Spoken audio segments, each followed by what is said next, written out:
IMF Pakistan میں اقتصادی اصلاحات سے مطمئن۔ ترجمان IMF جولی کوزیک کا کہنا ہے کہ پاکستان کے اقتصادی حالات میں بہتری نظر آ رہی ہے۔ اسٹیٹ بینک، نگران اور موجودہ حکومت کے اقدامات حوصلہ افزا ہیں۔ 19 مارچ کو پاکستان اور IMF کے درمیان سٹاف لیول معاہدہ ہو چکا۔ معاہدہ سٹینڈ بائی اگریمنٹ کی دوسری اور آخری قسط کے حوالے سے ہے۔ قسط جاری کرنے کا حتمی فیصلہ ایگزیکٹو بورڈ میٹنگ میں کیا جائے گا۔ بورڈ کی منظوری کے بعد پاکستان کو $1.1 ارب کی قسط جاری کی جائے گی۔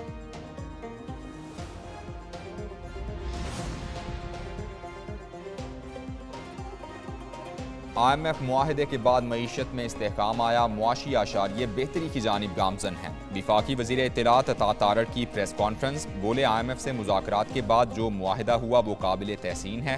IMF سے معاہدے کے بعد روپے کی قدر میں اضافہ اور ایکسچینج ریٹ مستحکم ہوا۔ معیشت بہتر ہو رہی ہے، اسٹاک ایکسچینج میں ریکارڈ اضافہ ہوا۔ معیشت کو سیاست کی نظر نہیں کرنا چاہیے۔ PIA کی نجکاری کا عمل آگے بڑھ رہا ہے۔ پہلے شہباز شریف نے پنجاب کا نقشہ بدلا، اب وہی کام مریم نواز کر رہی ہیں۔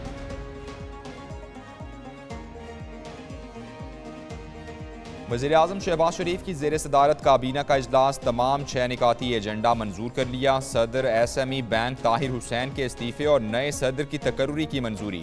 قومی اسمبلی میں پیش کرنے کے لیے اکنامک پالیسی سٹیٹمنٹ کی منظوری دے دی۔ سابق نیول چیف ایڈمرل امجد نیازی کو غیر ملکی ایوارڈ وصول کرنے کی منظوری۔ پولیس کی تحویل میں شہباز شبیر پر تشدد پر انکوائری کمیشن کی تشکیل کی منظوری دے دی۔ کابینہ نے قومی کمیشن برائے خواتین کے اراکین کے تقرر کی منظوری بھی دی۔ کہاں سے آئیں چٹھیاں، کس نے لگائی دھمکیاں؟ سپریم کورٹ اور اسلام آباد ہائی کورٹ کے ججز کو موصول مشکوک خطوط کی تحقیقات۔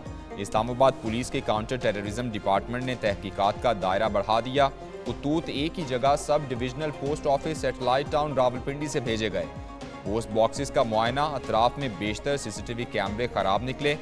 ادھر خطوط سے ملنے والا پاؤڈر بھی آرسینک کی موجودگی کا انکشاف، مقدار 10% تک ہو سکتی ہے۔ لاہور ہائی کورٹ کے ججز کو خطوط موصول ہونے کی تحقیقات میں پیش رفت۔ خطوط میں موجود پاؤڈر کی فورینزک رپورٹ تیار کر لی گئی۔ خطوط کے لفافوں میں معمولی مقدار لیتھل آرسینک کی پائی گئی۔ فورینزک رپورٹ کے مطابق آرسینک سونگھنے سے پھیپھڑوں کی سوجن، ناک کی سوزش اور خون کا بہاؤ ہو سکتا ہے۔ حکومت کا ججز کو موصول مشکوک خطوط کی تحقیقات کرانے کا اعلان۔ وزیراعظم شہباز شریف کی کابینہ اجلاس میں گفتگو، کہا حکومت پوری ذمہ داری سے معاملے کی تحقیقات کرائے گی۔ ججز کے خط کے معاملے کو سپریم کورٹ دیکھ رہی ہے۔ حکومت نے معاملے پر اپنی ذمہ داری پوری کر دی تھی۔ مزید بولے، امید ہے رواں ماہ IMF سے قسط مل جائے گی۔ IMF کا ایک اور پروگرام بہت ضروری ہے، شرائط اتنی آسان نہیں ہوں گی۔ PIA کی نجکاری شیڈیول کے مطابق ہوگی۔ معاشی استحکام سے ہی غربت کا خاتمہ ممکن ہے۔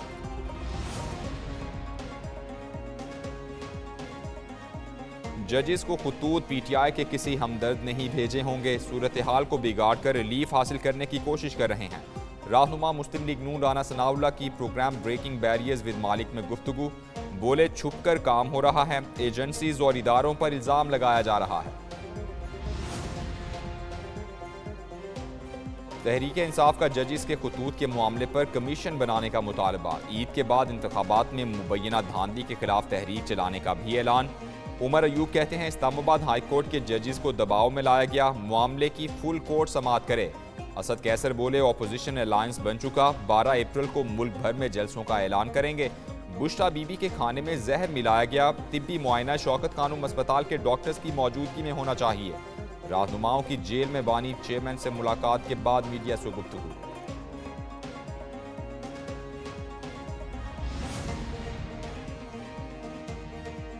چیئرمین سینٹ کون ہوگا؟ یوسف رضا گیلانی مضبوط امیدوار۔ پیپلز پارٹی نے چیئرمین سینٹ کے لیے نامزد کر دیا، پارٹی کی جانب سے نوٹیفیکیشن جاری کر دیا گیا۔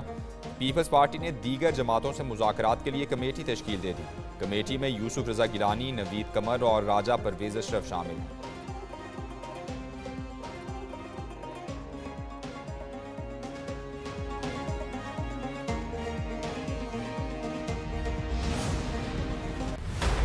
بشرا بی بی کو مبینہ طور پر زہر دینے کا معاملہ، پیمز اسپتال کے 4 سینئر ڈاکٹرز پر مشتمل ٹیم کا بشرا بی بی کا معائنہ۔ بشرا بی بی کے خون میں کسی بھی سلو پوائزن کے اثرات نہیں ملے، رپورٹس میں باتھ روم کلینر کے سیمپلز بھی نہیں ملے۔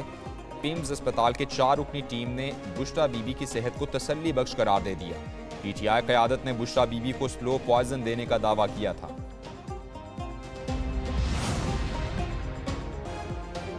بشرا بی بی کو سلو پوائزننگ کے کوئی اثرات نہیں ہیں، ذاتی معالج نے بتا دیا۔ ڈاکٹر عاصم کہتے ہیں بشرا بی بی کی طبیعت ٹھیک نہیں، معدے میں ابھی جلن ہے، ان کے تفصیلی ٹیسٹ ہونے چاہیے، ٹیسٹ کے بعد پتہ چلے گا طبیعت کی خرابی کی وجہ کیا ہے۔ وزیر اطلاعات پنجاب عظمیٰ بخاری کہتی ہیں پیمز کے 4 سینئر ڈاکٹرز نے بشرا بی بی کا تفصیلی طبی معائنہ کیا، انہیں کھانے میں مرچیں زیادہ ہونے کی شکایت تھی۔ بشرا بی بی کو جھوٹ بولتے تھوڑا احساس کرنا چاہیے۔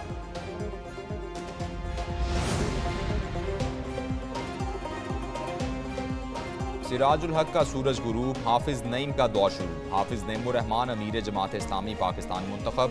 ملک بھر سے 46,000 اراکین نے خفیہ بیلٹ کے ذریعے حق رائے دہی استعمال کیا۔ مرکزی مجلس شورا نے سراج الحق، لیاقت بلوچ اور حافظ نعیم کے نام تجویز کیے تھے۔ اراکین امیر جماعت کے لیے 3 کے علاوہ بھی کسی کو ووٹ ڈال سکتے تھے۔ حافظ نعیم کثرت رائے سے مرکزی امیر منتخب ہو گئے۔ حافظ نعیم جماعت اسلامی پاکستان کے 6 امیر بنے۔ مدت اپریل۔ بچوں کے مستقبل سے کھلواڑ ناقابل برداشت، پنجاب کے امتحانی مراکز میں نقل مافیا کے خلاف شکنجہ سخت، کابینہ کمیٹی کے اجلاس میں اہم فیصلے کر لیے گئے۔ امتحانی مراکز سے گرفتار افراد کے خلاف 16 ایم پی او کے تحت مقدمہ درج کرانے کی سفارش۔ صوبائی وزراء کہتے ہیں انتظامیہ کی سب بچہ کی رپورٹ نہیں چلے گی، فیلڈ میں موجود ٹیمیں تمام حقائق سامنے لا رہی ہیں، تعلیم کے مقدس شعبے میں موجود مافیا کو لگام ڈالیں گے۔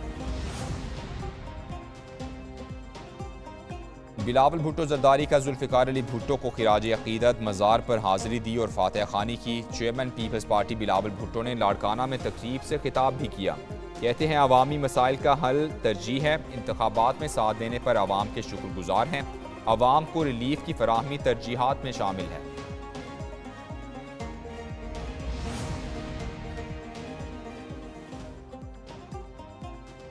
رمضان المبارک کا آخری جمعہ آج مذہبی عقیدت و احترام سے منایا جائے گا۔ مسجد الحرام اور مسجد نبوی صلی اللہ علیہ وآلہ وسلم میں نماز جمعہ کے روح پرور اجتماعات ہوں گے۔ پاکستان میں بھی جمعۃ الوداع مذہبی احترام سے منایا جائے گا۔ مساجد کے باہر سیکیورٹی کے سخت انتظامات کیے جائیں گے۔ فلسطین میں اسرائیلی جارحیت اور مقبوضہ بیت المقدس کی آزادی کے لیے یوم القدس بھی منایا جائے گا۔ مختلف شہروں میں ریلیز اور جلوس نکالے جائیں گے۔ عید قریب آتے ہی شاپنگ کا سلسلہ تیز، لاہور کے بازاروں میں شہریوں کی بڑی تعداد عید کی خریداری کے لیے نکل پڑی۔ اشٹا بازار میں خواتین اور بچوں کا رش، ملبوسات اور جوتوں کی خریداری۔ ملتانیوں نے شہر کے مرکزی بازار حسین آگاہی کا رخ کر لیا، بازار میں من پسند اشیاء کی خریداری میں مصروف۔